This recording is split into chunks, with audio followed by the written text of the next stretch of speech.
Welcome to In the Spotlight. I'm Abigail Pogrebin. Nancy Spielberg is an award-winning producer and passionate advocate for films on the Jewish experience. I loved, and did I tell you I loved? Who Will Write Our History? It is devastating, but it is urgent and essential viewing. So if you have not streamed it, it is Who Will Write Our History. It's about the devastating chronicles of the Warsaw Ghetto. They were buried by those who insisted on telling their stories beyond the grave. And you may also remember Nancy's film Above and Beyond, about the World War II veterans who volunteered in 1948 to smuggle ammunitions out of the U.S. to Israel and fought in the War of Independence. Nancy is an accomplished businesswoman and philanthropist. She shifted her focus to producing films in 2013, and she has steered more than a dozen projects to completion since then. Her most recent film is called Closed Circuit. It is a powerful account of the 2016 terrorist attack that took place at the Sarona Market in the heart of Tel Aviv. Welcome, Nancy Spielberg. Thank you, it's Abigail. Great to have you. Very happy to be here. I want to start with The Fabelmans, which is not something I mentioned, but is your brother's latest film at the time we're talking. And you were not just, obviously, someone who lived the experience he wrote about and put to film, but you were someone that he consulted and relied upon to get the details right. Right. So when he came to you with the idea for The Fabelmans, how did he present it to you? Well, it was during COVID, and I had noticed during COVID that he kept sending me clips of old home movies, and I thought, Steve's a little bored, and he's probably out in the Hamptons, and he has nothing to do, so he's looking at old films that he made with us. And then suddenly I would get this, what was the name of this person? Do you remember that? And what was... When you say films that he made with you, people don't realize he was basically from a kid. From the time he was 14, 15 years old, he was making films, and we were his cast and crew. So that was what we did in Arizona. And it was during COVID, and I was in a grocery store, masked and gloved, and that real paranoid time where we were wiping down our groceries, and he called me. So I thought immediately that somebody had died, because we're not telephone talkers, we're texters. And he said, listen, I'm working on this story. I'm working on the story of Mom and Dad and Bernie, our stepfather, and I need to know how you feel about it. I can't do this without you, without your approval, without Ann and Sue's approval, my other sisters. And he said, will you look at the draft of the script? Tony Kushner and I wrote it. And I said, yes. And then he called Ann and Sue, and we all said, show us the script. And when we all were hysterical crying, because it just hit every nerve and all that came welling up. Did you all get it at the same time, like yes. digitally? Yes, we got it digitally with like do not share, in big bold. And we all were blown away and all on board. And then he said the words I've always wanted to hear him say, which is, I need your help. I can't do this without you guys. And we said, whatever you need. And he meant it. Oh, he meant it. First of all, little nuances like, what did Mom wear? What brand did she wear? What perfume? What was her favorite music? She was a concert pianist. What did we eat? What was, the wallpaper. Down to the wallpaper. The wallpaper's amazing. We rebuilt our homes, our childhood homes. New Jersey, Arizona. And Saratoga. Yeah, and I'd never been in New Jersey because I was there, but I was 6 months old. What do I know? You're the youngest. Yeah, I'm the baby. And so I had a chance to go back to a home that still exists in Haddonfield, New Jersey, but I'd never been in it. Is it like a shrine? Do people visit the Spielberg home? I heard that Haddonfield, that the city put some kind of plaque down. See, probably Steven Spielberg walked here. You haven't been. Right. No, but I am going to go. And just that whole experience was this huge emotional dump for all of us. And he reveals something in this script that you hadn't known your entire life. None of us, not one of the three sisters knew this story. And since the film is out, I'm going to spoil it for those who haven't seen it, but can you tell us what that secret was? My brother was always filming everything. Everything. There was always a camera present, and we used to go on camping trips. And during one of the camping trips, he caught a picture of my father and my mother's best friend, Bernie, who in the film is called Uncle Benny, played by Seth Rogen, and my mother holding hands and hugging. And he realized that there was something obviously going on there. None of us had a clue. And Bernie, he confronted her. He confronted her. With the footage. Yes. It's an incredible scene. Yeah.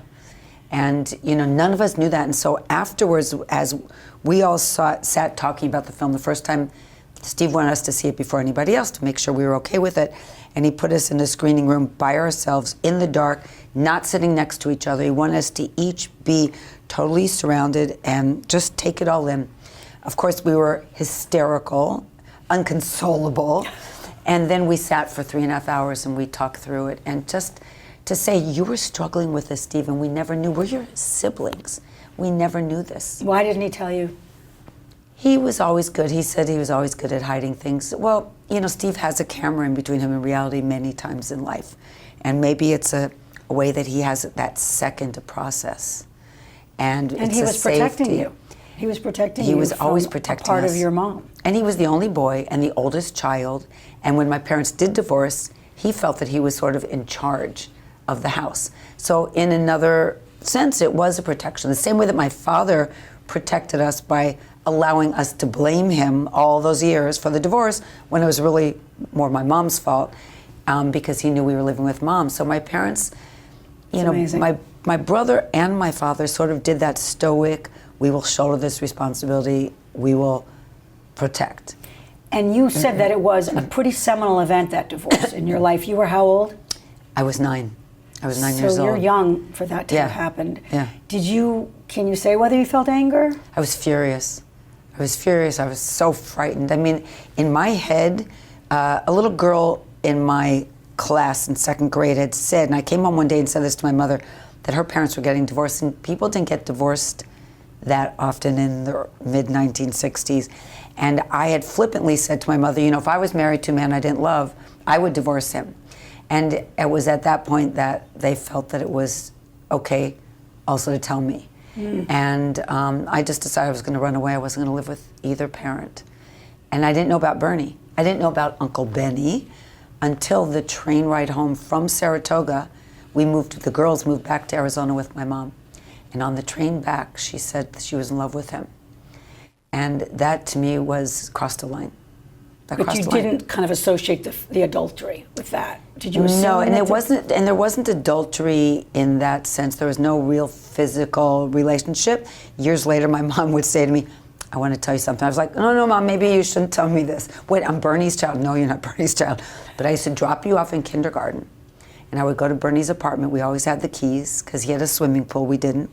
Bernie would be at work with your father, but he would leave me love notes. So I'd take you to school and I'd go drive by the apartment and pick up love notes. I was like, you had a whole double life. So it took me a while, but I loved Bernie. I didn't know my life without 3 adults in them. It's amazing. So he was integral to your family and to the fun. In so many ways. Oh, he was so much fun. He was the jokester. And Leah, it's Leah? Yeah. Your mom, she seems like she was a ball of fire. Oh, yeah. Eccentric in certain ways. Yeah, right. But it's interesting because before this film, I was lucky enough to interview your brother years ago for a book I wrote called Stars of David. And I saw her as kind of the quintessential Jewish mother who started the Milky Way restaurant and, you know, was giving matzo ball soup to everyone and sitting down in the booths and while they ate brisket. And wait, all not brisket, it's a milchik restaurant. Oh, right. It was potato latkes. Latkes, sorry. That's such a Jewish mistake. I mean, a fundamental mistake. Right. But this film sort of, it made her more of an independent human being. Yes. With desires and frustrations. And even I was wrestling with it kind of as a Jewish daughter. Right. So is that sort of a kind of a reimagination of your mom or a reassessment? No, that is who my mother was, more than a Jewish mom. I mean, yes, she would feed, and that Milky Way was her stage, and she would sit with everybody and talk and say, you know who my son is, and then and my sister Ann's a screenwriter, she wrote the movie Big, so you know how my other daughter is, do you know what this daughter, bragging. But she was Peter Pan. She was like, grown up was a dirty word in our family. She was the tree climbing mom. She was a kid. So I found it very difficult when I became a mother how to parent and not be a best friend because I was growing, and many times my mother curled up fetal position crying and we would hug her and hold her and say, Mommy, it's going to be okay. Right. So you were the caretaker. We were in a lot of ways the caretakers. By the way, we never called her Mom. Never. We called her Lee. We called her by her first name. So that also sort of tells you how the relationship was. We only said mother if we were mad at her, and later in life we called her Mommy. And there was kind of a reunion, right? Oh, of your dad and her after Bernie died? Yeah. And my parents both, and my dad was remarried, and so it was my dad and his wife, Bernice. And Bernie was gone, so it was my mom, Bernie, my dad, and Bernice. But my mom became very close with Bernice and my dad. And then when Bernice died, my parents got back together. Shifted. Yeah. So she died in 97, and your dad at 2 years ago, at 103 years old. Wow. 103 years old. And so as we segue to your career as a filmmaker, I want to just talk about the Jewish threads, because what I didn't realize is that all of the kind of identification and passion that you feel for the Jewish people and the Jewish story, so you sort of came late to it. I came late to it for sure. I mean, we had a lot of anti-Semitism in Phoenix as well, and it's not in the film. Saratoga is, Phoenix isn't, but there are plenty of people around us that voiced their opinion, you know, called us dirty Jews, and there was that. I remember Steven saying when I interviewed him that there were pennies thrown at him. Yes, right. And, you know, we felt... And it was explicit, right? This wasn't subtle anti-Semitism. No. Somebody yelling dirty Jews, the Spielbergs are dirty Jews, is really not subtle at all. And didn't you say there was a friend, you were at her house and her father sort of attacked me, pointed his finger in my face with you Jews, you think you own the banks, the world. And and that was when I was already older. So younger, I had no idea what was going on. Older, I sort of knew this existed, but we moved on. You know, I moved to LA, and so I was surrounded with the Jewish community. But no bat mitzvah, no Jewish education. No, not really. But we were so treif, except for Passover. Passover, we were 100% kosher, even back in Arizona. So it's funny how it was pick and choose. Gastronomical Jews for sure. There was a lot of Shlomo Carlebach music playing in our house. My dad loved Carlebach. And I learned the Shema. I thought it was part of Wee Willie Winkie. Every night we went to bed and I would say, you know, nursery rhyme and go right into the Shema. So I thought it was like one big thing. But so there were tidbits, there were nuggets. You knew the 4 questions by heart, I know. I did. I remember when you were on JBS with Rabbi Golub. Yes. He made you recite them. I'm not going to make you do that. He tested me, thank you very much. But you know, the funny thing is the last Pesach we had with my father at 102. He said the 4 questions. Oh, that is 102. fantastic. That's I know. precious. I know. So how do you start deciding to actually make films that focus kind of on the Jewish story? A lot of it happened by chance. You know, when Schindler's List came out, everybody in the world came out after us in good ways. But my brother said, I'm not keeping this money. It's all blood money. I'm giving it all away. So everybody called me, can I have some of those millions there? Nobody even thought I was going to make money. And people are literally saying, will you fund my project? Or will you give this to your brother? And I have another story. And I have another story. And my brother was putting together the Shoah Foundation, the visual testimonies, but he wasn't going to do another film. And you cannot take somebody's passion project and throw it in the trash can. And I got a lot of scripts, even from the FedEx man. And but I started to help people. And I loved storytelling and I loved writing. So I started to help them form their stories and I helped them raise some money. And one of the first ones was Elusive Justice, The Search for Nazi War Criminals, that was produced and directed by Jonathan Silvers, a very, very smart guy. And after that, things sort of came to me and it felt right because I did not want to go into film. I really didn't. I was just so frightened of that whole, there was such a big Spielberg presence there. There's no way. Really? I can't imagine what you're talking about. I figured, let me It's amazing you touched it at all. It took years. It took years of hiding. Did Steve help you with that? Like, get you over the Spielberg thing? No, I didn't ask. No, he actually used to say to me, you're such a great writer. You're such a great writer. And so I felt good at what I was doing, although I also didn't even attempt to publish. Because publishing is anyway difficult, and people would say, well, is it a tell-all about Spielberg? And I would say, no, it's not that. So nobody was really interested unless I was, talking trash, and that's not the way we work. Well, I also heard you say that you wanted to be judged on the merits of your own work, and there would be all these assumptions about how you got in the door. Yes, and of course that happens to anybody that's related to anybody. Everyone questions what is your real value and talent on your own. And so we made a point, even my kids, my daughter Jessica is an actress. When she said she wanted to be an actor, I was like, Uncle Steve's not giving you a job. If you want it, do it, go for it, but it's not being handed to you. And my kids knew that, never even told people Spielberg. I never wanted to ask. I know that if I was going to do this, I had to do it on my own. If it didn't go well, I wouldn't have continued probably.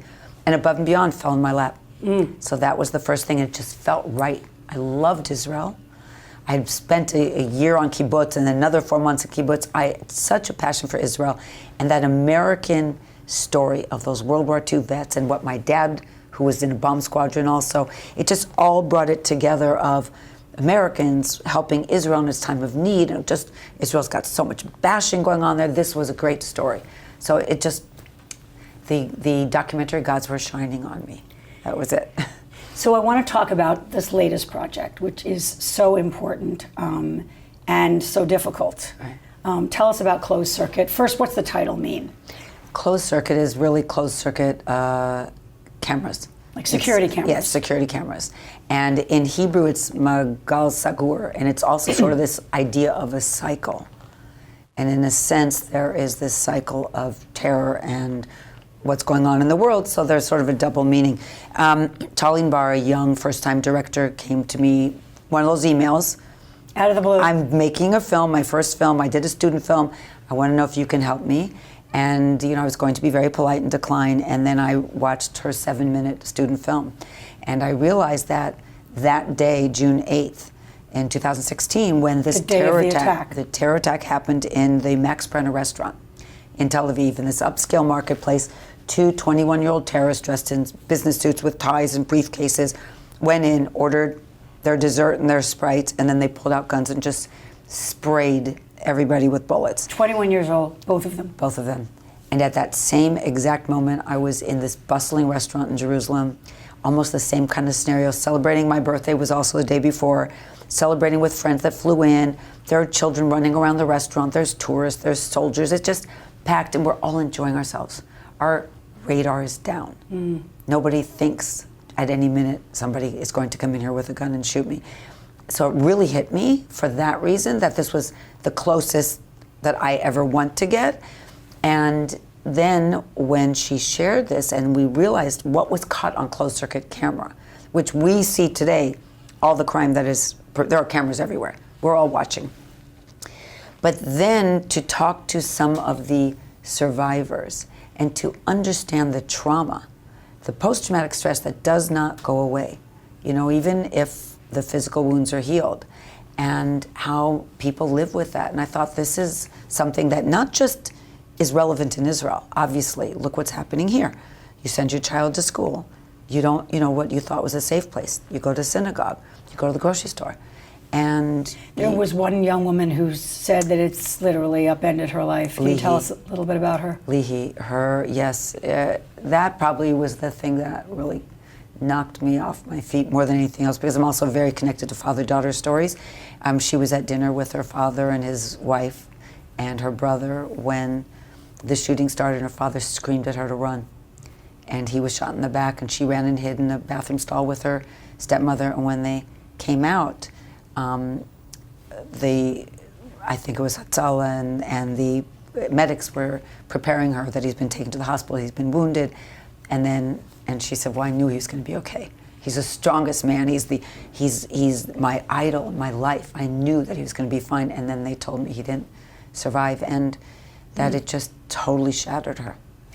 And tell me about Ibrahim, because one of the things you point out is that these were 2 Palestinian gunmen, but they actually also killed fellow Arabs. They didn't kill, but they aimed to kill. Aimed to kill. Yes, they didn't care. I often say that terrorists don't check your ID before they shoot.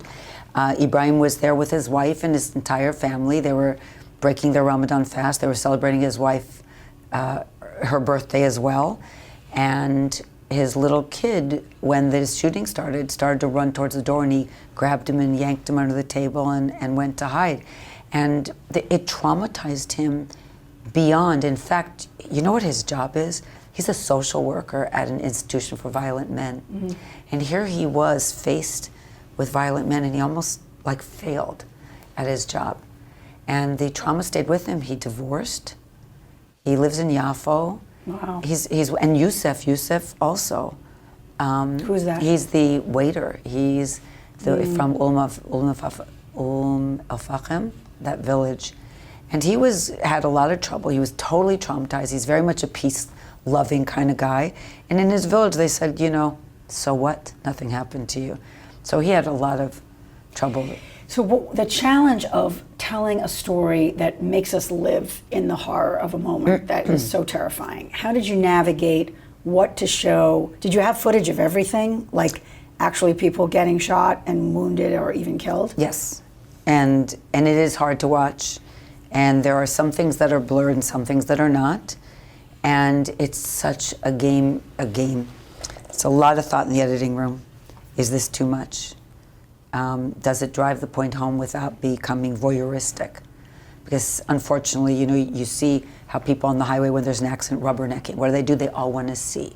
It's sort of this perverse curiosity that we hold. And but we wanted to make sure that people really understood like the anatomy of a terror attack. And it's seconds, but it was a lot of discussion back and forth. And there's one part in the film where one of the terrorists gets away. One terrorist is neutralized, not killed, neutralized. The other one runs along with an off-duty detective and his family. And everybody in Israel is very Israeli, you help people. So this other terrorist was running with the policeman and his family, and they thought he was running from the terror attack, and they brought him into the apartment. And then the detective ran, got his gun, and went back to the scene to help. And then he realized when he saw the terrorist that was down on the ground that he had actually harbored, that the other terrorist was in his apartment with his family. And luckily, he did not have the gun had jammed. But Wow. So we did recreations for that, because there's no cameras in his apartment. But other than that, it's all closed circuit camera. So let me ask you, Nancy, you've talked about the importance of telling this story at all, but particularly now. And in my lifetime, I've never seen criticism of Israel be as intense. Right. I've seen it endure.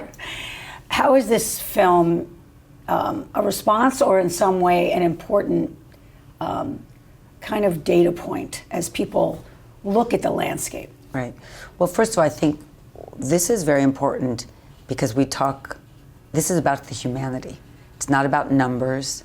Sometimes we measure terror attacks by how many fatalities there are, and that's not how we should measure anything. But this affected Israeli Jews, Israeli Muslims. It affected anybody and everybody. Like we said, terror doesn't ask questions.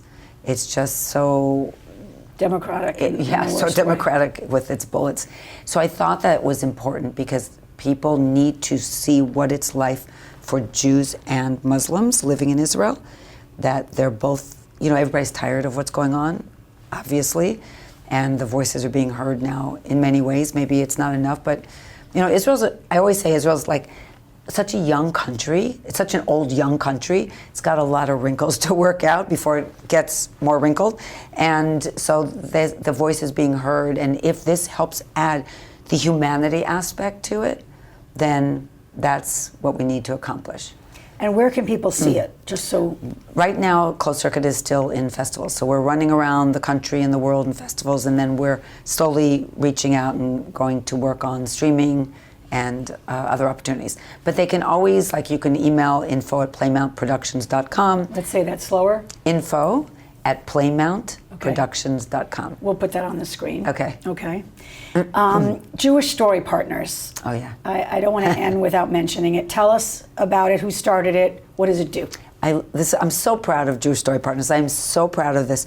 Roberta Grossman and I, as you know, every time we make a film, they're not for profit. We're schnorring money. We have to raise money. We run out of money. We raise money. We're very, scrappy. Very scrappy. There is nobody eating anything but tuna fish sandwiches on any set and staying in crappy hotels.